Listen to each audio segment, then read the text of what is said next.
দর্শক, আমাদের যে তিন ফলের গাছটি আছে এই তিন ফলের গাছটি থেকে আমরা গাছ বৃদ্ধি করার জন্য কলম করছিলাম।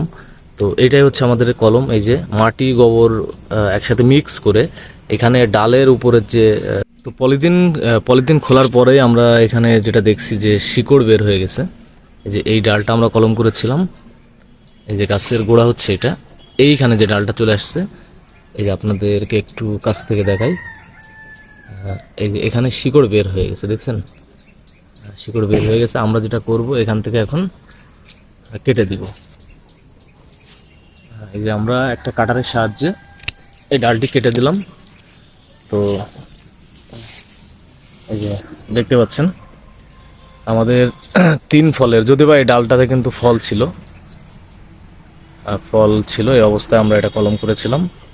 তো মোটামুটি এখনই এটা আমরা মাটিতে লাগিয়ে দিব।